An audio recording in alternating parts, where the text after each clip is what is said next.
Jadi kita punya kota untuk bisa memberikan bantuan hukum secara gratis terhadap warga masyarakat yang tidak mampu dan butuh bantuan. Gratis itu. Assalamualaikum warahmatullahi wabarakatuh. Waalaikumsalam. Bismillahirrahmanirrahim. Alhamdulillahirabbil alamin.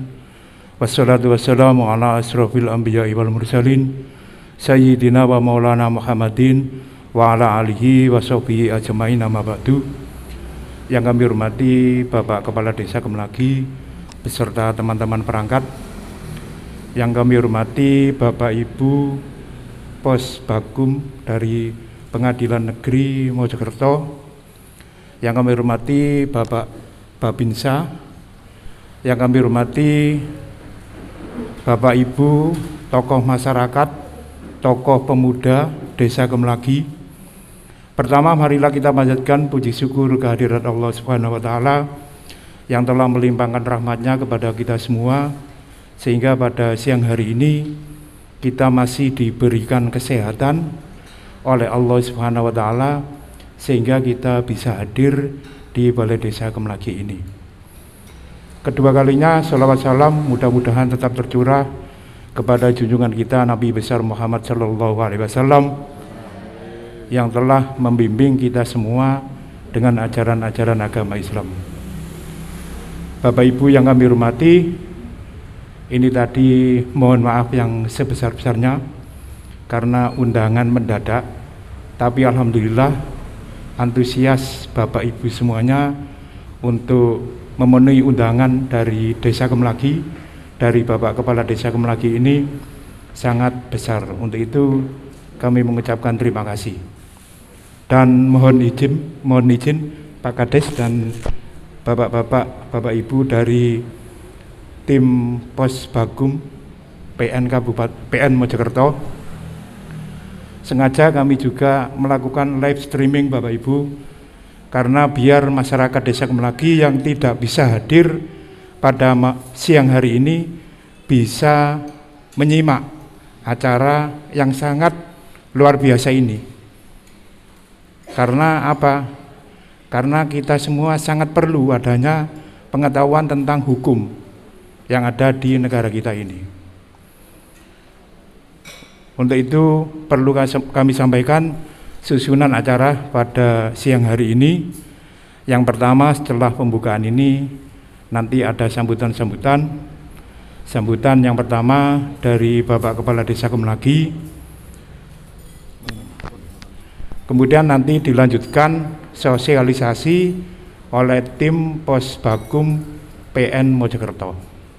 Sebelum acara kita lanjutkan, marilah kita buka acara ini dengan bacaan suratul Fatihah.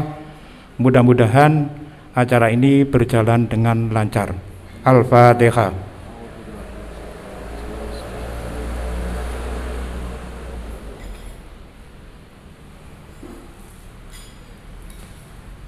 Bapak Ibu, perlu kami ingatkan khususnya untuk warga Desa Kemelagi bahwa live kita pada siang hari ini memakai YouTube-nya Kim Madep Mantep Desa Kemelagi, kelompok informasi masyarakat Madep Mantep Desa Kemelagi. Untuk acara berikutnya, sambutan yang akan disampaikan oleh Bapak Kepala Desa Kemelagi kepada Bapak Abdul Wahab SE, dipersilakan. Assalamualaikum warahmatullahi wabarakatuh. Bismillah, alhamdulillah, la haula wala quwata illa billah, amma ba'du. Yang saya hormati tim Pos Bagum dari LPPA, Lembaga Pendampingan Perempuan dan Anak Anisa Mojokerto beserta PN Pengadilan Negeri Mojokerto. Yang saya hormati Babinsa Kemelagi, yang saya hormati rekan-rekan perangkat, tak lupa para undangan, ibu-ibu, kader, sahabat-sahabat tokoh pemuda, Karang Taruna yang berkesempatan hadir pada siang hari ini. Syukur alhamdulillah, marilah kita sama-sama panjatkan kehadirat Allah Subhanahu wa taala. Karena berkat limpahan rahmat Rabbi serta hidayahnya pada siang hari ini kita masih diberikan kesehatan, bisa menghadiri acara pos bantuan hukum di Balai Desa Kemelagi ini dalam keadaan sehat walafiat, tidak kurang suatu apapun. Salawat salam semoga tetap tercurah kepada junjungan kita Nabi Agung Muhammad Sallallahu Alaihi Wasallam. Bapak Ibu semua yang kami hormati, pada siang hari ini adanya pos bakum, pos bantuan hukum ini perlu kula kali panjenengan sedaya Semerapi kita selaku masyarakat niki kersane paham terhadap hukum nggih. Ndak mungkin kita selaku masyarakat nanti ndak berurusan, mungkin hukum sing kados napa kita pasti nanti akan bersinggungan hukum sosial, hukum napa mesti niku. Kebetulan mungkin di desa kita Kemlagi yang kapan hari semua pasti semerap nggih, enten kejadian kaya ngoten nggih. Nah, hal ini adanya pendampingan niki kula kalau panjenengan sedaya kersane ngerti, kersane paham jalur apa nanti yang akan kita tempuh. Selama ini mungkin masyarakat kesandung napa tersangkut teng masalah hukum lu kadang-kadang ngapunten ana sing njaluk bantuan sing salah wonge. Ndak menutup, bukan rahasia lagi, pasti ngetokno duit ta sing napa tapi hasilnya ndak sesuai dengan yang diharapkan. Jangan sampai sing koyo ngoten niku masyarakat kula kalau panjenengan masyarakat kula niku benjing salah dalan lah paling mboten niku. Jangan sampai salah jalan, karena semua yang ada di negara ini sudah ditata dan diatur oleh hukum. Kados kalau wingi kejadian kok wingi, apapun keputusannya, undang-undang itu sudah menyatakan wong arek di bawah umur. Kalau saya lihat kemarin itu katanya ada yang tidak dituntut tidak dimasukkan tuntutan yang pasal 340 kalau nggak salah Pak. Tapi saya lihat hasil surat dari itu ada, sudah dimasukkan tuntutan Pak, 340 itu sudah ada. Makanya kita itu paling tidak paham lah, ojo sampai ngapunten tetangga desa kita yang sudah kemarin masuk di alhamdulillah juga dimaafkan ya. Sama tahu yang menyebarkan berita hoak yang terkait Mojogebang, warga Mojogebang. Nggih, sampai berurusan, sampai dipanggil sama Polres, gak urung-urung ya lurah ya perangkate sing diendeng-endeng. Dan alhamdulillah bisa dimaafkan. Ojo sampai kita yang ndak tahu jelas kejadian itu, kronologi itu pun sampai ngomong apa maneh nang medsos sing sakniki kabeh pun padha nyekel HP ya. Nah, pada siang hari ini ada pos bantuan hukum.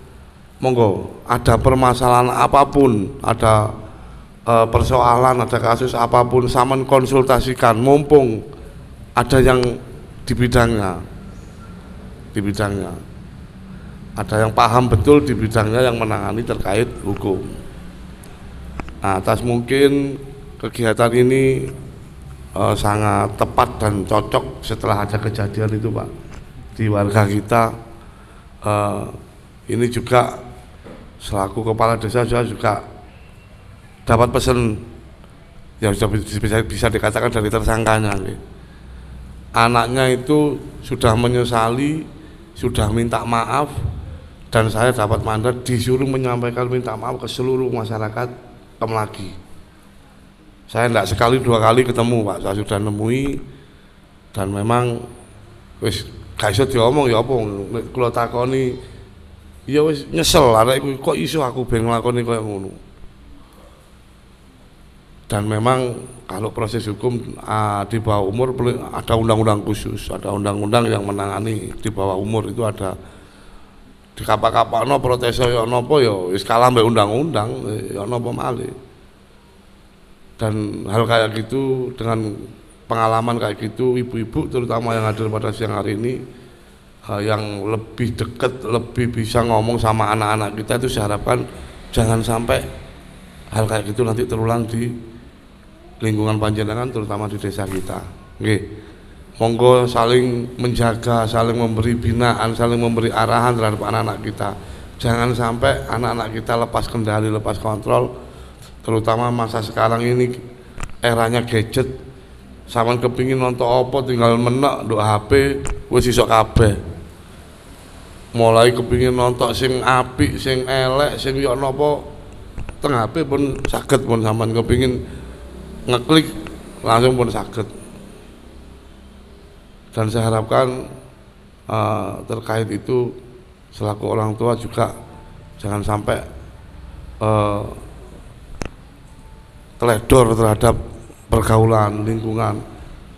Kalau memang ada sesuatu yang sekiranya meresahkan atau di lingkungan, monggo jangan sampaikan ke Pak RT, mungkin Pak RT nanti menindaknya ke desa atau langsung ke perangkat atau langsung ke desa, dengan harapan kalau sudah terdeteksi dini kita bisa mengambil langkah, kita bisa segera memediasi agar hal itu tidak langsung menjadi permasalahan yang mencuat di masyarakat. Mungkin itu beberapa hal yang bisa saya sampaikan. Selanjutnya nanti dari bapak-bapak Posbakum dari PN maupun dari LPPA Bina Anissa Mojokerto akan memberikan sosialisasi. Kalau saya mungkin nanti mau nanyakan Pak, ini mungkin ada ini terkasus ini termasuk kasus yang sudah lama terjadi di desa lagi, kita sampaikan aja terkait tanah kas desa yang lapangan itu Pak. Itu dulu kita sudah mediasi, tapi dalam arti kita sudah ke pengadilan juga memintakan, sudah ada putusan baik dari pengadilan negeri, pengadilan tinggi sampai Mahkamah Agung. Itu menyatakan bahwa perkara ini sudah dimenangkan oleh desa, ada salinan putusannya Pak. Itu mungkin dari masyarakat yang hadir di sini nanti bisa lebih paham, lebih tahu terkait ngapunten mungkin sing sepuh-sepuh pun semalam nggih lapangan riyen nggih nanti dibrujul, nanti dinopo nggih ya. Itu nanti permasalahan hukum kayak gini kersane padha-padha ngerti, seakan keluarga sing niku cek gak sampai kebejuk misalnya ngongkon wong diojo-ojoki wong dikongkon ngene, gak urung-urung sampean ngongkon pengacara ngongkon apa ya ujung-ujungnya nggih. Nah, seakan kan ya nek pas iku wonge bener, maksudnya dalam arti bener niku ya nek wong iku bener-bener penggawane ngoten. Nek mboten sakniki kan ngapunten nek diarani nanti napa Markus nggih, maklar kasus. Kula niku pun kathah di anu ngoten, Pak aku ya tulungi kok. Ngene. Terus hasilnya dicek ternyata ngapunten bukan di bidangnya itu ono maneh sing dianu lah.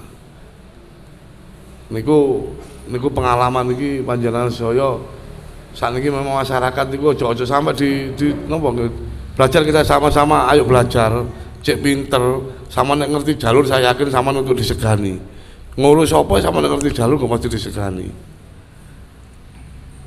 Mugi-mugi pada acara siang hari ini terkait sosialisasi bantuan hukum ini kita mendapatkan ilmu yang manfaat bagi kita, bagi desa kita dan semuanya.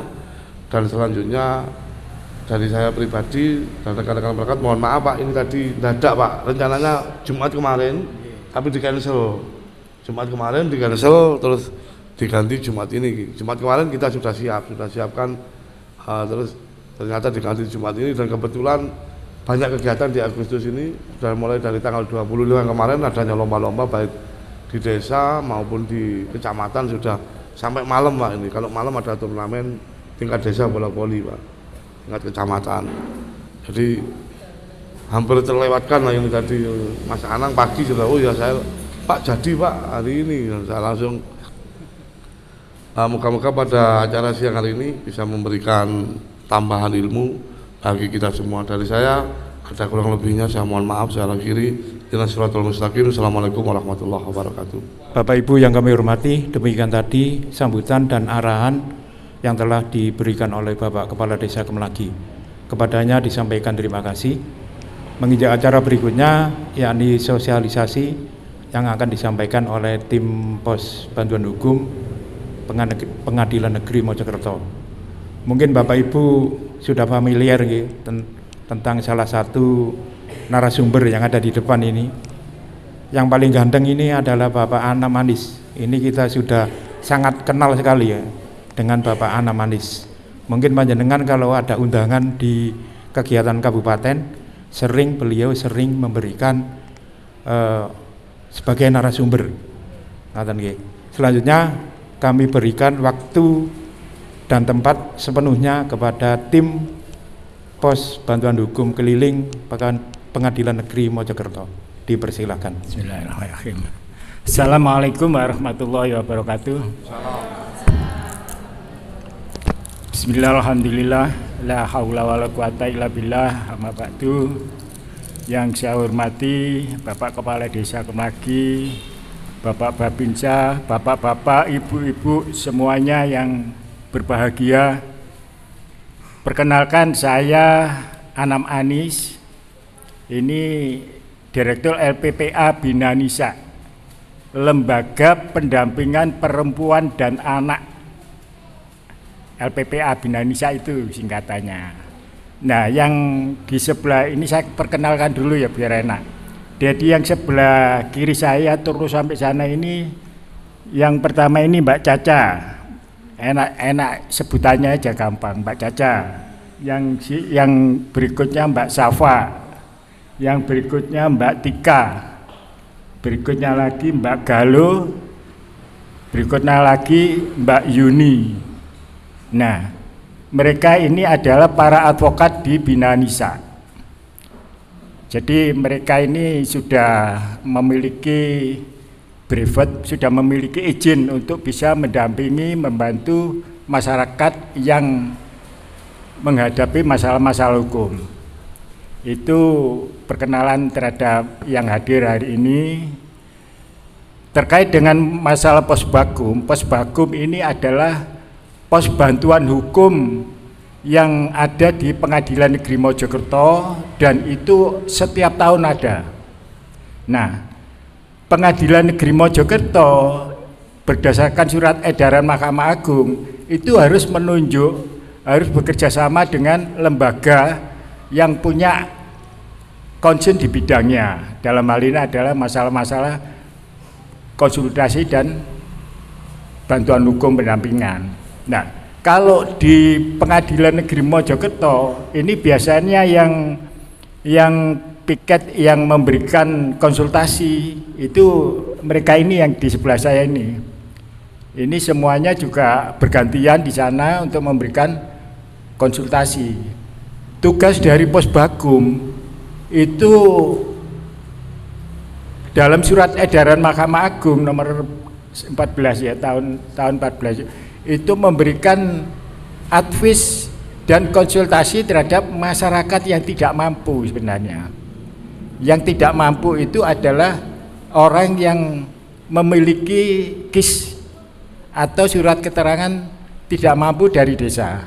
Nah, itu yang mendapat bantuan advis, bantuan konsultasi, pemberian konsultasi di pengadilan.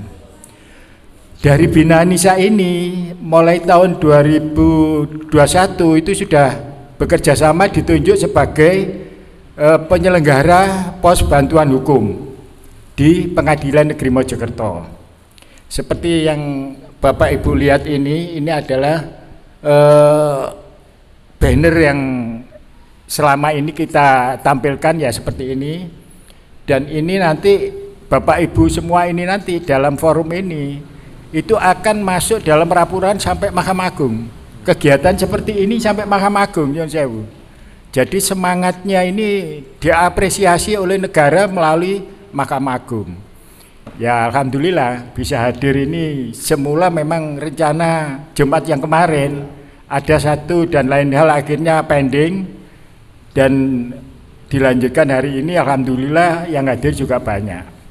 Kenapa kita harus Jumat jam 1 sampai jam 3? Karena memang ini jam yang ada di Pengadilan Negeri di Posbagum itu jam 8 sampai jam 3 sore. Itu antara Senin sampai Jumat. Nah, kita mengambil jam di hari Jumat yang terakhir 1 jam 3 itu agar tidak menyalahi jam kerja. Nanti kalau kita tidak menggunakan jam itu dianggap wah ini bisa korupsi waktu ini ya, susah nanti. Ya toh? Seperti itu. Kemudian yang hadir di sana di Posbagum itu sebenarnya sudah banyak sekali ya dari desa-desa di seluruh kabupaten kota Mojokerto. Jadi tidak hanya kabupaten saja. Itu rata-rata banyak yang minta bantuan terkait dengan perubahan nama, masalah-masalah data identitas, termasuk perwalian, itu juga sering minta bantuan di Posbagum sana. Kemudian juga kalau memang itu merupakan permohonan untuk penetapan, itu bisa dibantu untuk dibuatkan dokumennya berupa permohonan yang diajukan ke pengadilan, kemudian di situ akan diproses dan akan diputuskan oleh hakim penetapan terkait dengan ini namanya A, mesti ini keliru U. Itu nanti sekarang Dukcapil itu harus semua perubahan itu minta penetapan pengadilan. Jadi kalau ada masalah-masalah yang terkait dengan KK, KTP, identitas lain yang itu kemudian tidak sesuai, maka kalau di Dukcapil itu pasti diberi rekomendasi untuk ke pengadilan. Itu yang sering kali terjadi. Dan itu semua kita bantu, alhamdulillah. Kalau memang betul-betul memenuhi syarat pasti sudah bisa penetapan selesai. Tapi ada juga yang kadang-kadang itu namanya data itu kan ya macam-macam ya, banyak yang data nggak ada, hilang macam-macam lah. Ini yang harus ditelusuri juga. Karena data identitas kependudukan itu kan sangat penting. Anak aja kalau dari perkawinan siri gitu, anak itu karena untuk memperoleh akte kelahiran sulit. Nah, ini salah satu problem itu. Jangan sampai nanti kawin siri anaknya sulit dapat identitas yang legal, akhirnya nuntut macam-macam. Kalau ada yang nikah siri bisa minta bantuan, diisbatkan, disahkan, sehingga anak yang dilahirkan pun bisa ikut sah. Itu kalau masalah-masalah ini. Kemudian saya mencoba untuk ini sebenarnya gini, sebenarnya kalau Posbagum itu konsultasi perorangan gantian ini. Tapi kalau ini banyak, nggak mungkin perorangan, bisa sampai besok ini. Nah, makanya kita lebih baik sosialisasi, tapi konsultasi dan pertanyaan tetap bisa disampaikan. Jadi nanti siapapun punya masalah apapun seperti yang dimaksudkan Pak Kades tadi, nanti bisa disampaikan. Tapi nyuwun sewu yang terkait dengan permasalahan tanah seperti ada putusan Pak Kades ini perlu waktu tersendiri itu, kajian tersendiri, karena memang proses hukumnya panjang. Jadi gini Bapak Ibu ya, proses peristiwa kehidupan manusia itu semuanya kan kelahiran, perkawinan, dan kematian. Itu semua pasti mengalami itu, walaupun ada yang belum kawin sudah mati ya banyak itu. Iya, baru lahir mati juga banyak, dan sampai tua belum mati juga banyak. Itulah kehidupan, dan yang menghendakikan yang juga dari yang atas kan gitu. Kita sak dermo menjalani. Ya. Terkait dengan masalah anak ini kan macam-macam Bu. Namanya anak ini lahirnya itu kan tidak hanya yang legal. Tidak hanya anak yang lahir karena perkawinan yang sah. Anak ini juga ada perkawinan siri. Kawin siri juga ada yang punya anak kan gitu. Kemudian ada juga nggih sewu akibat dari gak bijak nggone medsos akhirnya anak sekolah keberjolan. Lah iya susah. Lah ini anaknya siapa yang tanggung jawab? Wis bapake ndak ono enggak saya dah. Nah itu nanti menjadi tanggung jawab negara. Dan itu nanti akan ditangani oleh negara statusnya itu. Kemudian terkait dengan masalah usia dan akibat hukumnya. Bapak Ibu hadirin, saya pikir perlu juga kita mengetahui batasan usia yang dinamakan anak. Itu batasannya usia seperti apa? Anak yang bisa dipertanggungjawabkan secara hukum atau anak yang yang bisa dipertanggungjawabkan dalam hukum atau tidak. dan setelah menjadi dewasa seperti apa, itu ada konsekuensi sendiri-sendiri. Jadi namanya anak itu adalah anak yang mencapai usia 18 sampai 18 tahun. Walaupun pada saat dia itu dalam kandungan, belum lahir, asal nanti itu lahir, itu sudah diakui oleh negara sebagai anak. Jadi walaupun belum lahir tapi dalam kandungan, itu kan banyak. Seperti pada saat ibunya hamil, orang tuanya meninggal, kan bisa saja. Lah anak itu tetap harus diakui sebagai bapaknya yang meninggal. Itu sah. Karena dari perkawinan yang sah. Kemudian usia yang anak di bawah umur dan dalam pengawasan orang tua itu sampai usia 12 tahun. Jadi anak kalau usia 1 sampai 12 tahun ini anak yang masih dalam pengawasan orang tua dan dia tidak bisa dipertanggungjawabkan secara hukum. Dia tidak bisa diproses dalam kasus-kasus pidana seperti yang sering kita dengar itu ya. Itu dia nggak bisa diproses, dipertanggungjawabkan secara hukum nggak bisa. Tapi anak yang usia 12 sampai 18 tahun itu bisa dipertanggungjawabkan secara hukum. Tapi dia ada perlakuan khusus karena ada undang-undang perlindungan anak. Jadi kalau perbuatannya itu seperti orang dewasa dituntut 20 tahun ya, dia ini hanya 10 tahun separuhnya. Itu anak di bawah umur. Dan sebutannya kalau itu sampai di kepolisian, di pengadilan tidak bisa disebut tersangka, tapi harus disebut sebagai anak yang berhadapan dengan hukum. Undang-undang memberikan sebutan seperti itu. Tapi kalau dia sudah lebih dari 18 tahun, katakanlah lebih 2 atau 3 hari aja, itu sudah masuk dewasa. Nah kalau dewasa, proses penyelesaian hukumnya sudah beda. Dewasa. Ini mungkin lagi viral ya, kasus yang kemarin itu ya. Itu kan ada anak sama ada yang dewasa. Makanya proses penanganannya itu beda. Itu bukan karena suka atau tidak suka, tapi itu karena aturan undang-undang harus dijalankan seperti itu. Jadi yang anak, yang masih disebut anak, penanganannya tidak bersamaan, tidak dijadikan satu dengan yang dewasa, dipisah. Karena hukumnya berbeda. Kalau anak yang belum dewasa ini menggunakan undang-undang perlindungan anak dan undang-undang sistem peradilan pidana anak, itu beda memang. Seperti yang kemarin itu terjadi ya, memang tidak bisa diukur puas tidak puas itu undang-undangnya seperti itu. Tapi satunya yang dia pelaku dewasa itu pasti beda, pasti penanganannya juga beda. Karena apa? Karena sudah dewasa, yang berlaku adalah KUHP. Ya kan mungkin sudah mendengar ya KUHP ya. Apa?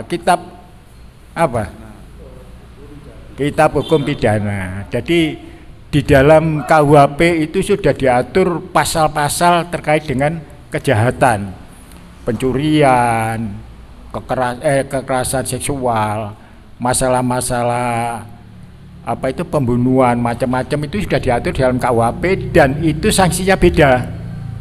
Pak Kades tadi sudah menyebutkan, sudah viral Pak, pasal 340 yang mau dikenakan. Kalau dia dewasa sudah bisa itu dikenakan itu. Bisa jadi maksimal juga ancaman hukumannya nanti. Ini peristiwa yang sudah kita lihat sekarang ini ya seperti itu, faktanya seperti itu. Nah saya juga ingin memberi gambaran anak yang masih di bawah perhatian dalam pengawasan orang tua, anak yang di bawah usia 12 tahun. Mungkin Bapak Ibu ini kan juga pernah mendengar viral juga ya yang di Indranggu. Anak SD yang kelas 6 sama anak laki-lakinya 3 anak yang umur 7, 8 gitu, dan 7 ya. Itu anak di bawah umur. Itu kan viral. Lah ternyata ada orang-orang yang manasi juga, makin ditingkatkan, akhirnya muncul tuntutan-tuntutan yang nggak masuk akal. Akhirnya apa? Anak dari perempuan yang diposisikan sebagai korban, dia ini akhirnya muncul permintaan, saya minta ganti rugi 250 juta harus dibayar dalam minggu ini. Ternyata ada yang ngobong-ngobongi seperti itu. Nah, dia tidak paham bahwa anak yang masih di bawah 12 itu belum bisa dipertanggungjawabkan secara hukum. Akhirnya apa? Dimediasi di kelurahan tidak bisa, di mana yang tidak bisa, di polisian juga sulit. Akhirnya dilakukan diversi. Diversi itu apa? Diversi itu semua pihak, para pihak dan yang terlibat di dalamnya itu diadakan musyawarah. Nah, musyawarah ini tujuannya apa? Musyawarah ini tujuannya untuk mengenakan solusi anak ini seperti ini diapakan. Karena kalau nuruti ibu bayar kan tidak mungkin. Akhirnya ibu nuntut juga nggak bisa, sia-sia. Karena anak nggak bisa dipertanggungjawabkan. Akhirnya apa? Disepakati oleh forum di media, di kepolisian itu waktu mediasi itu. Disepakati untuk dititipkan di lembaga pendidikan, lembaga sosial pendidikan di Pacet. Itu memang yang diberikan oleh undang-undang ketentuan itu. Jadi anak yang di bawah umur itu kalau tidak dikembalikan pada orang tua itu dititipkan di lembaga, dan itu akhirnya disepakati seperti itu. Ya sudah, anak dititipkan di sana 6 bulan. Ya, undang-undang dewe negara memandang bahwa anak apapun permasalahannya itu kan tidak boleh terganggu, termasuk pendidikannya, termasuk wong anak masih segitu kan seneng-senengnya bermain gitu. Wong pemeriksaan di kepolisian ini loh Pak, dia dulino ya koncone malan. Ya 3 anak pelayon, polisi ini yang gus. Ya seperti itu. Nah, kemudian menyangkut masalah-masalah perkawinan. Perkawinan itu kan bertemunya 2 pihak, laki dan perempuan. Ya, perkawinan itu pasti terjadi interaksi antara suami dan istri yang baru, dan interaksi ini sudah pasti dengan pihak keluarganya, karena perkawinan tidak bisa berdiri sendiri. Wis aku kawin aku tak sing ngurusin, tidak bisa begitu. Apalagi masyarakat kita itu masih sangat kental ya, bahkan sakral gitu. Nah, interaksi itu kalau interaksinya bagus, otomatis akan harmonis, kan begitu. Harmonis sampai kakek nenek, tujuannya seperti itu perkawinan. Itu bisa. Tapi tidak kurang yang terjadi disharmonis. Masih perkawinan 2 bulan, 3 bulan geger, akhirnya gugatan cerai. Ini kalau disharmonis memang seperti itu. Nah, disinilah banyak muncul persoalan-persoalan termasuk kalau melahirkan anak. Anaknya ini bisa-bisa juga terdampak dari kondisi-kondisi rumah tangga seperti itu. Akhirnya anaknya merasa tidak dididik, tidak diperhatikan, macam-macam lah. Terjadi hal-hal yang di luar pengetahuan orang tua. Makanya saya pikir semua tindakan dalam proses kehidupan ini memang harus ada kesadaran hukum. Kesadaran hukum itu apa? Ya kita harus patuh hukum kalau namanya perkawinan, dan tujuan perkawinan itu apa, itu semua kan tujuannya adalah baik. Bagaimana kita sudah mempertimbangkan betul-betul bahwa nanti kita dalam perkawinan itu akan memperoleh suasana yang harmonis. Kita tentu kalau sudah seperti itu banyak harus menghindari hal-hal yang tidak cocok. Masalah HP, masalah WA, masalah Facebook, macam-macam. Ini kalau tidak bijak menggunakan medsos, dampaknya luar biasa sekarang. Karena semua orang, hampir anak kecil ini semua pegang HP sekarang itu. Padahal HP itu ya sangat bahaya bagi anak-anak itu. Seperti Pak Lurah tadi ceritakan, dia dapat informasi katakan masalah-masalah yang terkait dengan kenakalan remaja, dengan kekerasan seksual, dia tidak paham, menemani dikene nang koncone ceret. Iya dah, dikirim ceret-ceret. Nah, tindakan hanya sedetik ini aja, dampaknya sudah luar biasa. Bisa jadi itu terjerat masalah hukum kalau ada pihak yang dirugikan. Nah, hal-hal seperti itu juga harus betul-betul difahami. Kemudian sekarang terkait dengan masalah kematian. Kematian itu rata-rata banyak terjadi juga adalah munculnya masalah-masalah warisan.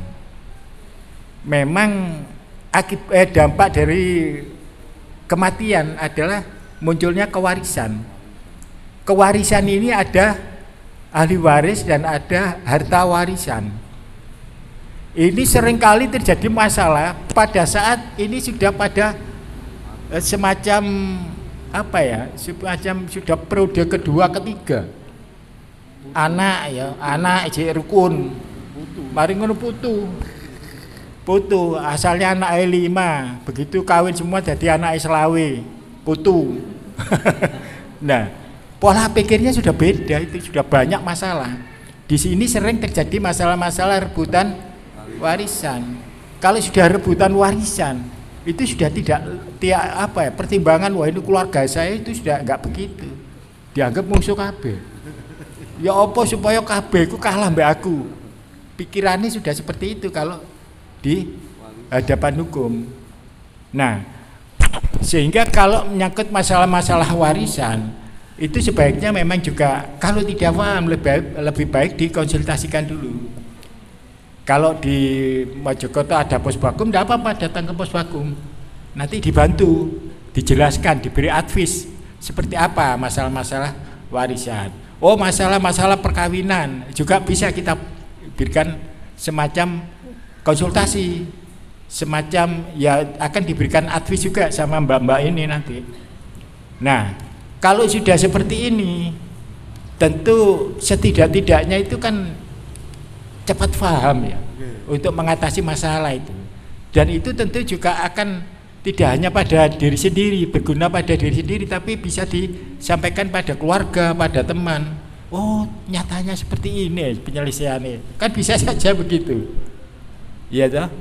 Nah, dari proses peristiwa kehidupan ini memang antara tiga fase itu ya kelahiran, perkawinan dan kematian. Ini aturan hukumnya banyak sekali, kalau dibahas detail gak cukup waktu. Makanya kita berikan hal yang sifatnya untuk mengawali ya, untuk memberikan semacam prolog lah, sehingga ada hal-hal yang mungkin nanti bisa ditanyakan, didiskusikan di sini. Nah, LPPA Bina Nisa ini mungkin perlu sekedar diketahui ya. Alamat Bina Nisa itu di Perumahan Gadul, Pak, Bu. Perumahan Gadul, Jalan Jawa nomor 20. Itu kantornya LPPA Bina Nisa. Lah, tahun-tahun ini LPPA Bina Nisa itu kerjasama selain dengan Pengadilan Negeri Mojokerto juga dengan Pengadilan Agama Mojokerto. Mungkin kalau nyon sewu lek pernah cerai, ada yang pernah cerai ke pengadilan, mungkin ya itu dari Bina Nisa yang membuatkan gugatan-gugatan itu. Tapi kalau sing guyu berarti kalau jerono siani. Mudah-mudahan jangan, walaupun kita. Nah, kalau sudah di Posbakum di situ, kita akan memberi bantuan terkait dengan bagaimana proses hukum penyelesaiannya. Itu kalau di Pengadilan Agama. Jadi LPPA Bina Nisa ini kerjasamanya dengan Pengadilan Negeri, Pengadilan Agama. Kita juga punya program bantuan hukum gratis. Kita juga punya kegiatan yang bersifat kerjasama dengan Kemenkumham. Jadi kita punya kuota untuk bisa memberikan bantuan hukum secara gratis terhadap warga masyarakat yang tidak mampu dan butuh bantuan gratis itu. Nah, jadi bantuan-bantuan itu nanti kalau memang kepingin buktikan, bener itu tak datang ke sana saya. Cukup bawa KIS sama KTM, kita bantu betul tanpa ada biaya itu. Kemudian LPPA Binanisa itu juga kerjasama dengan pemerintah provinsi, juga pemerintah kabupaten dan Pemkot. Itu juga bantuan hukum itu. Jadi kita punya jaringan kerjasama dengan instansi-instansi yang berwenang itu terkait dengan masalah bantuan hukum. Yaitu tadi syaratnya hanya datang ke sana, bawa KIS dan punya kasus yang memang harus ditangani. Kalau mau sana tidak ada kasus tidak apa-apa, guyon-guyon di sana tidak apa-apa.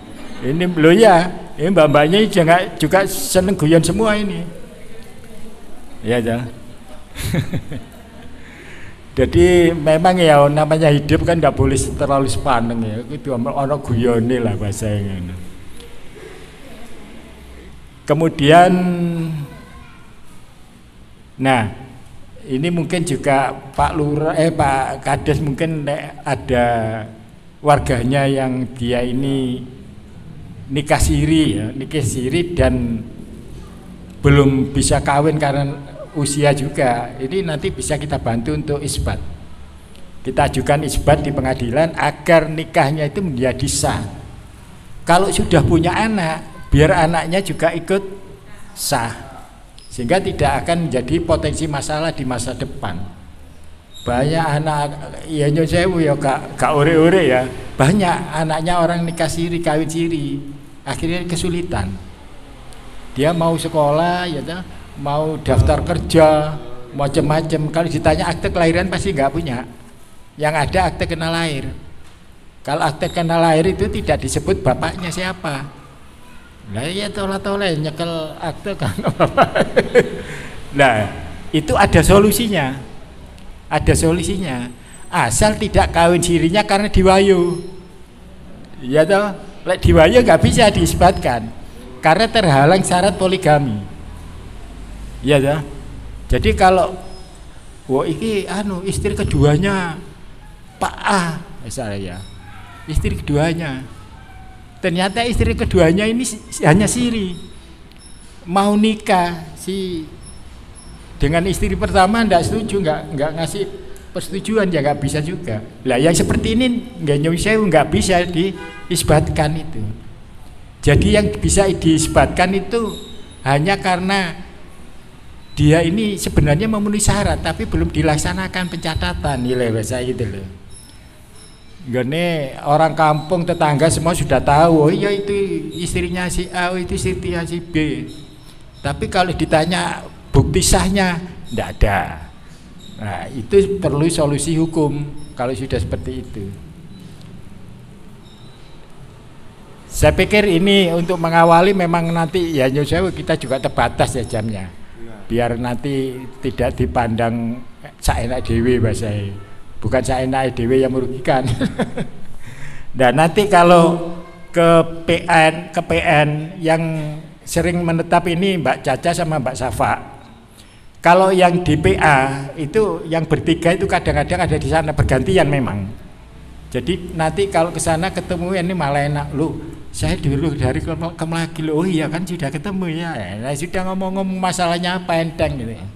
Nanti dibantu solusi hukumnya seperti apa. Memang yang paling banyak kalau di PN itu Pak Lurah itu terkait dengan masalah perbaikan identitas, kartu identitas, kakaknya, akte kelahirannya, paspornya, ijazahnya, akte nikahnya, banyak kan identitas itu, data identitas. Itu seringkali kalau ingin memperbaiki nama ke Dukcapil itu tidak bisa langsung dibuatkan itu. Pasti dikasih rekomendasi supaya ke Posbakum, ke pengadilan. Pengadilan mesti jatai Posbakum. Lah mbak-mbak ini yang membuatkan untuk diajukan permohonan. Sepanjang memang memenuhi syarat semua pasti dikabulkan itu. Lah itu baru dibawa ke Dukcapil lagi. Oh baru muncul perbaikan namanya. Sekarang ini ya satu kunci. Jadi menunjuk pada identitas itu pasti mengacu pada nicknya dulu. Nick itu untuk kepentingan segalanya itu. Jadi dengan nick ini, kalau nick notulnya salah juga nggak bisa keluar, itu kunci. Saya pikir itu nanti mungkin Caca mungkin bisa menyampaikan sedikit terkait dengan pengalaman yang sudah diberikan di Posbagum terkait permohonan-permohonan dia. Ya, monggo. Aduh. Assalamualaikum warahmatullahi wabarakatuh. Oke, baik ibu-ibu. Jadi panggilan saya memang Caca. Nama saya Rizka Rahayu. Nah, saya itu biasa stay-nya di pengadilan negeri ya Bu ya. Nanti kita itu bukanya hari Senin sampai hari Jumat, itu jam 9 sampai jam 3. Lah, kalau misalkan hari Jumat seperti yang disampaikan Bapak, kita kan ada Posbagum keliling. Jadi kita stay-nya sampai jam 11:30 aja gitu. Nah, saya sedikit cerita ini, banyak sekali pengalaman yang orang-orang datang ke pengadilan itu biasanya konsultasi tentang kesalahan identitas. Nah, di akte anak terutama Bu. Jadi kalau misalkan akte anak ini namanya salah, misalkan Rizky Febian gitu ya Bu ya. Terus salahnya itu di hurufnya, pakai Y atau misalkan pakai I Rizky-nya, itu nggak apa-apa, nggak pakai sidang. Tapi kalau sudah merubah Rizky menjadi Rizky Febian menjadi Rizky Prayoga, itu harus sidang. Nah, biasanya juga banyak masyarakat itu yang mengganti nama anaknya gara-gara sering sakit. Itu pengalaman paling banyak sekali. Jadi kenapa Bu alasannya kok namanya dirubah gitu? Oh, karena anak saya sakit-sakitan, terus ditanyakan ke yai atau orang tua ya biasanya. Oh, karena kabotan jeneng, kasarannya gitu. Itu banyak sekali hal seperti itu. Tapi nggak apa-apa, kalau memang ada kesalahan seperti itu nanti bisa datang ke Posbagum PN, nanti kita bisa bantu untuk mengajukan permohonannya. Kita buatkan permohonannya. Lah nanti prosedurnya itu sidang dulu Bu. Jadi nggak langsung ke PN terus dibuatkan permohonan langsung diganti, itu mboten ngoten. Tapi nanti ada prosedurnya. Setelah dibuatkan permohonan, Ibu nanti daftar sidang. Lah, sidang nanti juga harus bawa 2 orang saksi yang bisa membuktikan kalau memang oh bener anaknya ini sakit-sakitan seperti itu, sehingga jenengan ini mau ganti nama anaknya tersebut. Jadi untuk perubahan itu juga ditanyai alasannya kenapa sih kok bisa salah itu gimana, terus mau diganti itu tujuannya untuk apa, itu juga nanti kita pasti tanya gitu. Kemudian ada juga mengenai akte kematian ini yang biasanya agak kesulitan, terutama pada saat mau ngurus waris ya biasanya. Lah, kalau misalkan ada pihak keluarga yang meninggal, terutama barangkali ada yang sudah meninggal itu orang tua ya Bu ya, itu biasanya nggak dicatatkan. Di desa itu nggak dicatatkan, jadi nggak ada surat kematiannya. Terus ada juga data orang tua itu nggak ada sama sekali, nggak ada KTP, nggak ada KK. Nah itu yang susah. Mau sidang juga kita membuatkan permohonan kan tidak bisa. Jadi untuk antisipasi kalau misalkan ada pencatatan kematian, nanti segera diurus ke Dukcapil ya Bu ya. Karena sekarang itu akte kematian itu yang dipakai adalah yang dari Dukcapil. Jadi nanti dari desa itu kan ada namanya surat kematian ya Bu ya. Itu yang dibawa ke Dukcapil, nanti diterbitkan akte kematian. Nah, jangankan nama di akte kelahiran yang salah, di akte kematian juga bisa salah loh Bu. Nah kalau misalkan nanti salah, itu pun juga harus ada sidang dulu buat ngerubah namanya itu menjadi nama yang benar. Terus ada lagi, satu orang itu namanya itu 5 yang berbeda, punya 5 nama itu loh. Terus nama bapaknya yang benar ini yang mana? Biasanya itu ada nama panggilan, terus nama alias, itu dimasukkan semua. Jadi otomatis setelah ayahnya meninggal, anaknya kebingungan, jenenge bapakku iki sakjane sapa? Gitu. Sulitnya itu di anak gitu. Jadi kalau misalkan identitas ini jangan dicatatkan tidak sesuai dengan data yang sebenarnya nggih. Karena itu memang banyak sekali dan itu nanti ke administrasi itu yang kesulitan di situ. ngurus paspor juga kesulitan, administrasi anak di sekolah juga kesulitan karena datanya nggak kedeteksi. Kalau misalkan sudah kedeteksi, insya Allah aman semua. Gitu nggih Bu nggih. Nah, setelah ini kita buka sesi diskusi aja. Sinten sing wonten permasalahan nanti Ibu sampaikan biar kami bisa kasih solusi, kita diskusi bareng-bareng di sini. Soalnya gini Pak, biasanya apalagi anak perempuan ini, biasanya itu bukan anak pupuan lah biasanya ya. Kalau ibaratnya orang tua nggak mau ngeramut, terus diramut saudaranya atau misalkan kakek neneknya, tapi aktenya itu harus tetap nama orang tuanya. Karena kalau beda orang tua, nanti pada saat anak ini mau menikah, kan butuh wali. Nah, wali itu kan nggak boleh salah. Kalau salah walinya nanti berarti status perkawinannya bagaimana? Sah atau tidak di situ? Kalau tidak sah, gimana status anak yang dilahirkan nanti? Nah, nama orang tua ini harus benar-benar benar. Karena kalau tidak, nanti pengajuan gugatan ke pengadilan untuk pembatalan akte kelahiran itu, Pak. Nah, kalau mengajukan pembatalan itu arahnya lewat gugatan. Jadi ya otomatis kalau anak ini nanti sudah dewasa, misalkan itu tadi di atas namakan nenek nggih, itu neneknya nanti digugat sama Dukcapil itu juga digugat. Begitu prosesnya. Jadi tidak bisa melalui permohonan sehingga ada pihak-pihak yang digugat. Kenapa neneknya kok digugat padahal selama ini yang membesarkan, yang ngerawat itu memang prosedur administrasinya saja sebenarnya begitu. Tapi kalau soal hubungan keluarga itu tetap nggak akan hilang. Jadi digugatnya itu karena kenapa? Nenek ini memasukkan namanya di akte kelahiran anak tersebut dan menghilangkan nama orang tuanya, sehingga digugat karena memasukkan nama yang data yang tidak sebenarnya begitu. Lah Dukcapil kenapa kok digugat? Karena Dukcapil telah mencatatkan nama nenek tersebut di akte anak tersebut dan itu bukan data yang sebenarnya begitu. Itu kebanyakan juga dari masyarakat. Biasanya nikah siri juga dipaksakan nama ayahnya masuk di akte kelahiran. Tapi pada saat anak besar mau menikah, loh ini bukan ayah kandungnya. Terus siapa ayah kandungnya? Nanti kan buktinya apa? Kalau ibu bapaknya sudah menikah itu kan buktinya ke akte perkawinan nggih. Nah, anaknya ditanya ada ndak buku nikahnya? Nggak ada. Otomatis terbukti ini bukan perkawinan yang sah. Seharusnya hanya tertulis nama ibu saja, begitu. Nanti juga dibatalkan akte kelahirannya, mengajukan gugatan ke pengadilan negeri. Setelah dibatalkan, akte diterbitkan oleh Dukcapil atas nama ibunya saja, begitu. Nggih. Ya terkait asal usul anak ya, ini memang sering jadi kasus di pengadilan. Jadi ada pasangan suami istri, dia punya saudara ya, si istri punya saudara sendiri, si suami punya saudara sendiri. Nah, pada saat ada adiknya melahirkan ini anak perempuan, itu sejak kecil bayi itu diminta dimong bahasa.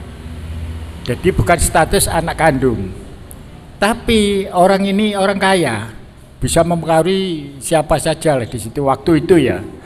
Dan ternyata di dalam KK dicatat anak itu anak kandung. Nah, kalau sudah dicatat anak kandung, ini potensi kedepannya, potensi 20-30 tahun yang akan datang mesti jadi kasus. Karena apa? Karena kalau yang orang tua ini meninggal, itu konflik warisan yang muncul. Iya, karena tidak punya anak, pasti ahli warisnya adalah menyamping. Jadi dari istri, dari suami. Akhirnya mereka ini komplain loh, dia ini anak apa ya? Bukan anak kandung itu. Tapi dalam kenyataan kekayaan orang tuanya ini itu banyak dinamakan anak ini perempuan. Akhirnya apa? Anak itu leluasa menjual macam-macam itu bisa setelah ini meninggal. Keluarganya yang lain komplain, loh kamu nggak bisa seperti itu. Lah anak kan nggak tahu siapa bayi. Saya tahu, saya anak angkat atau anda kan nggak tahu. Yang penting saya punya akte kelahiran. ada kakak, orang tua, dan di sekolah pun sampai dia sudah kawin juga, sudah punya anak-anak, itu statusnya anak kandung dari si orang tua yang tadi itulah. Sekarang ini kalau seperti ini jadi kasus itu sulit juga. Karena apa? Status ini sudah muncul identitas, sudah muncul status dalam KTP, dalam KK, dalam itu. Lah untuk merubah itu bagi keluarga yang ini gak gampang juga itu. Gugatan juga mentok terus itu. Akhirnya ya bisa-bisa peninggalan yang atas nama anak ini itu sudah bisa dijual semua, tapi atas nama bapaknya masih kendala. Nah, ini namanya apa? Namanya juga problem di masa depan. Kalau ada kesadaran terkait dengan asal usul anak, harusnya kan tidak disebut anak kandung. Bisa saja itu kalau anak angkat walaupun tidak lihat pengadilan mungkin masih bisa ditolerir karena tidak mengganggu kedudukan anak dalam hukum warisan nanti. Akhirnya ya betul, jadi kasus ini ada 2 di Mojokerto sampai sekarang nggak selesai. Jadi diperlukan kesadaran supaya pada asal usul anak, kalau tahu loh itu anaknya si anu loh ya, si memang dimong bahasa. Kalau di desa-desa kan gitu, dimong, diramut, dianu, nah, iya toh. Tapi tanpa diketahui statusnya dibuat kandung. Nah ini problem kedepannya, sehingga kalau bisa hal seperti ini, kalau bagi diri sendiri yang dihindari, kalau keluarga atau aneh diingatkan, jangan ini memasang jebakan hukum pada masa yang akan datang, pasti akan rame itu yang terkait dengan masalah kedudukan anak seperti itu. Saya pikir monggo dimulai kita konsultasi, diskusi, kira-kira masalah hukum apa yang di sini yang kira-kira nanti ada solusi yang terbaik gitu. Saya pikir nggak Pak Lurah. Saya pikir betul itu termasuk permasalahan seperti yang saya ceritakan, pasti nanti bermasalah di warisan. Kalau tidak ada warisan biasanya ya apa yang digawe rame tidak ada. Tapi kalau sudah warisan, apalagi warisannya MM-an, wah wis gelut ngalano ya. Masih keluarga pun jadi kacau ya betul. Memang yaitu dinamika kehidupan memang seperti itu. Jadi yang diceritakan itu benar lah. Itu mungkin dulu Bu. Kalau sekarang sudah nggak bisa. Karena sistem apa itu di Dukcapil sekarang itu kan semuanya menggunakan NIK ya. Termasuk untuk memasukkan anak di dalam KK, anak untuk akte kelahiran itu juga nggak gampang seperti dulu. Kalau dulu catat-catat ya. Sampai katanya Mbak Caca tadi bisa nama 5 orang, namanya 5, 1 orang. Sekarang anaknya ngurusi ki bapak iki sing sulit. Nah, sedangkan dokumen-dokumennya ndak ada. Wah, memang bapak dulu nggak pernah sekolah, jadi nggak pernah ngurusi lah, ya repot. Padahal yang harus diurus masalah kematiannya. Ya sudah mati ya sudah selesai. Tapi terkait dengan administrasi negara, terkait masalah kewargaan macam-macam, ini problem untuk yang masih hidup. Nah, kalau memang itu sudah tidak bisa ada dokumen seperti ya otomatis harus dibawa ke pengadilan. Nanti dibawakan saksi-saksi yang tahu. Itu ya memang bergantung kebijakan hakim dalam mengadili itu. Kira-kira pantas enggak itu ditetapkan memang anak. Jadi banyak muncul kasus-kasus itu di saat mencapai warisan. Apalagi sekarang Bu ya nyun sewu harga tanah saya kira muda terus Pak ya. Sawah-sawah ya muda kabeh. Jadi sing tanah cawisan, tanah kemakmuran, sing biyen-biyen gak ono masalah saya kira muncul. Dipikir ya kula iso kan ya. Walaupun sebenarnya ngurusnya sulit itu. Karena cawisan warisan ini terkait dengan hak gogol dulu itu. Iya toh? Menambah sedikit ya Bu ya mengenai permasalahan itu tadi. Lah itu nanti kedeteksinya dari mana? Dilihat dari itu apakah aktenya sudah jadi akte kelahirannya atau hanya di KK? kemungkinan entah nanti ada di akte kelahiran atau tidak nggih. Kalau misalkan di akte kelahiran nanti kedeteksinya dari mana? Dari tanggal lahir anak dan perkawinannya. Perkawinan dengan istri yang sah itu kan ada tanggalnya. Kemudian punya selingkuhan, habis itu kemudian punya anak. Tapi diatasnamakan dengan istri yang sah. Nah, itu tanggal perkawinannya kan kedeteksi. Lahirnya anak juga itu Bu nantinya. Lah, kalau misalkan nanti anaknya perempuan apa laki-laki? Laki-laki ya. Karena nanti kalau misalkan aktenya itu bunyinya itu dengan dengan istri yang pertama sama ayah ini tadi. Kalau misalkan sekarang belum punya akte, mungkin agak susah juga nanti untuk menutupi hal ini gitu loh. Tapi anaknya posisinya masih kecil ini sepertinya Pak ya. Sudah besar? Oh, sudah remaja gitu. Tapi itu tadi atas persetujuan istri yang pertama atau bagaimana itu kira-kira? Oh, sudah di KK ya, cuman enggak tahu akte kelahirannya ya. Aktenya nggih. Iya. Soalnya kan nanti pasti kedeteksi anak pertama siapa, anak kedua siapa, dari tanggal lahirnya juga, melihat perkawinannya juga dari istri yang sah dengan suami tersebut. Pasti nanti juga gerundel kalau ada. Makanya lihat dari tanggal lahirnya dulu, Pak. Nanti pasti kedeteksinya kan di situ. Nanti kalau memang masih kecil itu biasanya nggak kedeteksi. Itu di situ. Iya. Nah, itu. Tapi kalau sudah dewasa, makanya lihat dari perkawinan sama tanggal lahir anak itu tadi, gitu. Ya belum ada yang tanya, tambahin tak kasih contoh ya.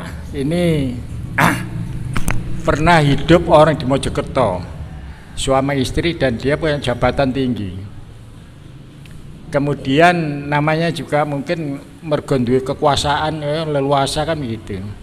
Mulai dia sering lewat ada di sebuah sekolah yang kadang-kadang lewat itu ngelirik-ngelirik, wah anak apa ya, anak main-main SMA kan wis besar-besar dulu itu SMA, lirik-lirik ono sing gegeret salah satunya gitu.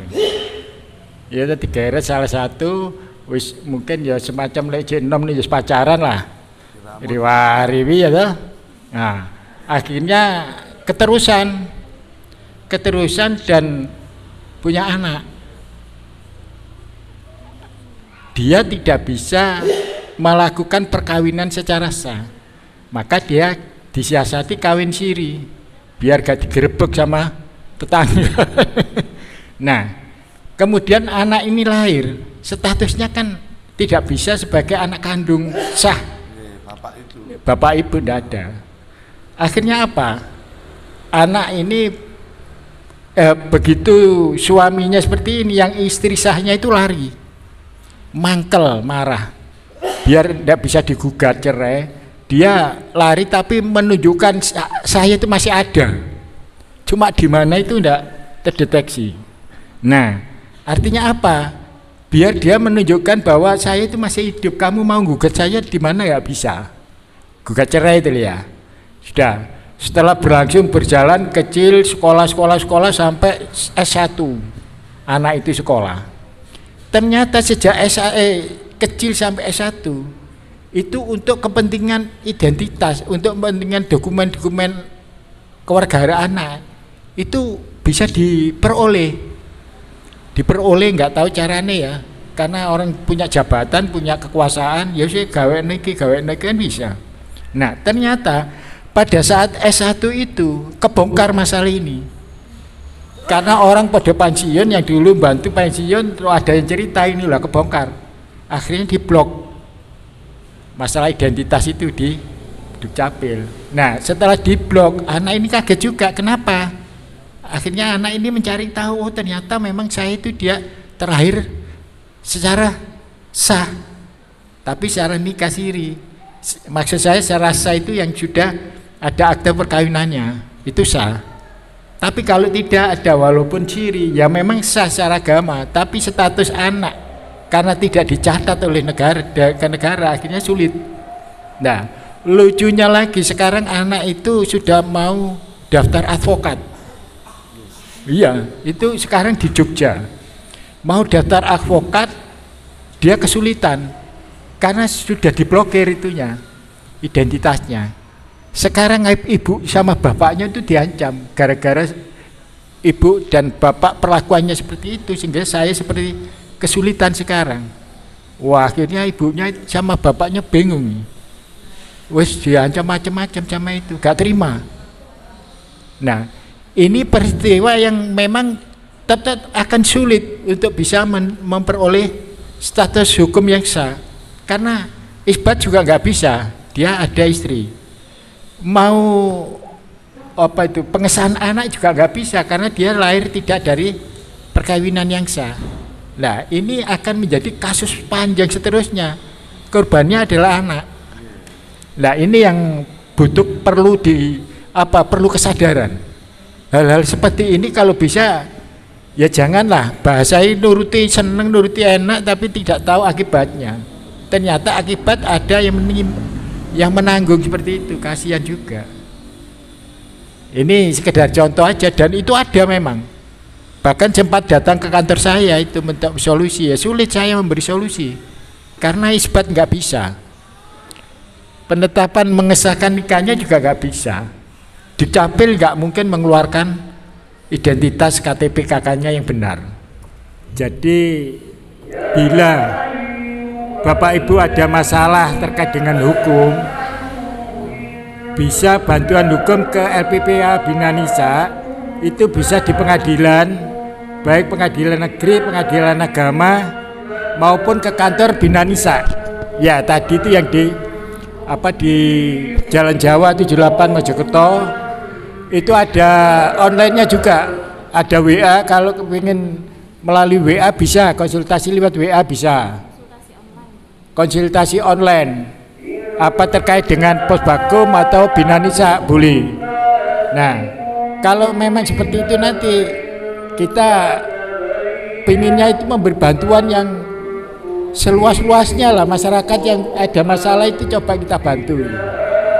Tapi yang mau dibantu, kalau nggak mau dibantu ya kayak apa-apa kan itu. Dan untuk masalah pendampingan di Bina Nisa itu gratis ya, seperti tadi saya jelaskan. Jadi walaupun tidak punya uang kok kepingin ke ya, sudah tidak apa-apa, datang aja sana. Yang penting nanti ya ngomong Pak Lurah saya dibuatkan SKTM, ya dah. Nanti langsung kita beri bantuan hukum itu tanpa ada biaya-biaya lain. Jadi monggo itu bisa dimanfaatkan. Kalau konsultasi online ya mungkin bisa dicatat ya Kak. Iya. Ya apa mungkin siapa? Ini nomor konsultasi online kami ya Bu ya, monggo bisa dicatat. Barangkali sewaktu-waktu Ibu butuh konsultasi bisa langsung WA saja. Nanti kalau memang butuh lebih detail ya maka kita janjian untuk ketemu di kantor. Untuk nomornya 2811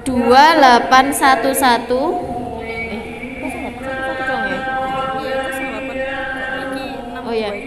Maaf Bu, 0811 200 415. Ya.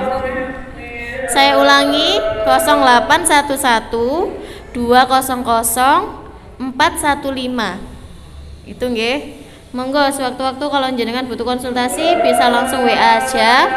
Atau kalau memang jenengan juga butuh informasi hukum, kita juga ada Instagram namanya LPPA Bina Anissa Bu ya. Nanti ada info-info, ada TikTok juga LPPA Bina Anissa, ada info terkait hukum, nanti bisa belajar hukum juga bersama kita di media sosial. Begitu nggih. Oh, Bapak Ibu yang kami hormati, demikian tadi sosialisasi yang telah disampaikan oleh LPPA Bina Anissa Mojokerto. Untuk itu kami mengucapkan terima kasih kepada Bapak Direktur LPPA Bina Anissa Mojokerto beserta staf. Mudah-mudahan ilmu yang telah diberikan ini tadi sangat bermanfaat bagi yang hadir di Balai Desa Kemelagi pada sore hari ini maupun oleh masyarakat seluruhnya, masyarakat Desa Kemelagi.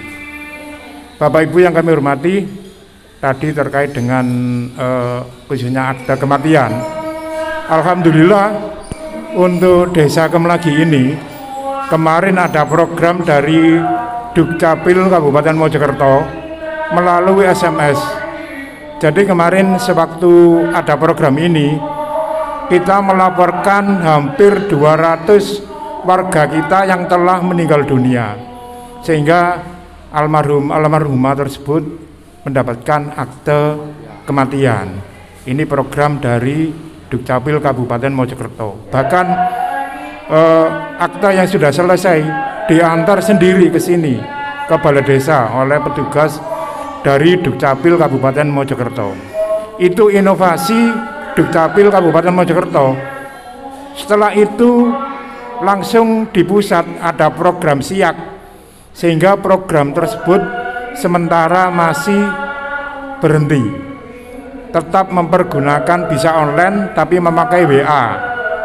Tapi ya itu persyaratannya banyak sekali, seperti jenengan kalau mau mengurus akta kelahiran itu banyak. Nanti kami mohon Bapak Ibu yang warganya, yang keluarganya sudah almarhum atau almarhumah dan belum memiliki akta kematian, kami mohon untuk menghubungi Pak Gali ya, selaku kasih pemerintahan. Sekarang ini enak, jenengan untuk akta kelahiran, akta kematian, KK ini bisa di kecamatan, tidak harus ke Kabupaten Mojokerto. Baru kalau jenengan ngurus KTP ini ke Kabupaten Mojokerto. Atau sekarang ini sudah ada semacam ADM seperti ATM gitu. Itu ada di Mojokerto, ada di Kecamatan Gedek dan juga di Kecamatan Mojosari. Itu bisa jenengan manfaatkan. Kemudian untuk mempersingkat waktu perlu kami sampaikan dalam menghadapi Agustus ini, kami harap semuanya saja ini nanti kita kasihkan ke Pak RT. Ini sekedar informasi dulu bahwa untuk pemasangan umbul-umbul, poster, spanduk dan baliho dan hiasan lainnya bisa dimulai sebetulnya sejak 21 Juni kemarin, tetapi karena suratnya baru kita terima, yang penting mulai saat ini sampai 31 Agustus 2023 ini kita sudah bisa memasang umbul-umbul atau hiasan lainnya. Kemudian untuk pengibaran bendera merah putih di depan rumah masing-masing ini tanggal 1 sampai 31 Agustus tahun 2023. Kemudian diharapkan juga menyelenggarakan program kegiatan untuk kebersihan lingkungan. Kemudian pada tanggal 17 Agustus tahun 2023 pukul 10.17 sampai dengan 10.20 pagi, ini selama 3 menit, ini diharapkan menghentikan semua kegiatan. Berdiri tegap saat lagu kebangsaan Indonesia Raya dikumandangkan secara serentak, kecuali untuk aktivitas yang berpotensi membahayakan diri dan orang lain apabila dihentikan. Ini Bu, ingkang saged kita sampaikan, kami selaku pembawa acara awal sampai akhir, apabila ada kata-kata kami yang kurang berkenan, saya mohon maaf yang sebesar-besarnya. Untuk doa kami mohon kepada Pak Mudin Soeharto untuk memimpin doa. Dari kami saya akhiri, wallahul muwafiq ila aqwamit thoriq. Wassalamualaikum warahmatullahi wabarakatuh. Assalamualaikum warahmatullahi wabarakatuh. Lillahi ta'ala wali syarwa sallallahu alaihi wasallam ala hadiniya wa biniyatin sholihah wa usan khajana wa haji hajati Desa Kemelagi bi barakatil Fatihah. A'udzubillahi minasyaitonir rajim. A'udzubillahi minasyaitonir rajim. Bismillahirrahmanirrahim. Allahumma shalli wa sallim alhamdulillahi rabbil alamin. Hamdan yafina yukafi ma syi'ta rabbal hamdu kama yu'adhu min sundari. Allahumma shalli wa sallim ala sayyidina Muhammadin salatan tunjina biha min jami'il awali wal afat wa taqdi lana biha jami'al hajat wa tutabi'an sya'indaka darajat wa tuballighuna bi asal khayat min jamil khairat bil khayat bi rahmatika ya arhamar rahimin. Allahumma yassir lana umurana umurat dunya salimna min afati dunya wal akhirah. Allahumma ja'alna wa ja'al aulatana wa salamitana min ulimil khalqi syangdir. Allahumma ighfir li dhunubi wa li walidayya warhamhuma kama rabbayani shaghira. Allahumma ahtim lana bil iman ta'ala bil isantil husnil khatimah. Allahumma tingla bil qawli la ilaha illa Muhammadur Rasulullah. Allahumma sahil umurana wa hasil maqasid hajat wi hajati ya Allah bi barakatil ya Allah. Rabbana hamdana khashimilatun karahmah wa ji'lana min antah fainana wa anta khairul fatihin. Allahumma inna nas'aluka ridhal jannah wa a'udzubika min syarri wan-nar. Rabbana atina fid dunya hasanah wa jannatan wal abrar ya Muhammad amasibun wa alhamdulillahi rabbil al-fatihah.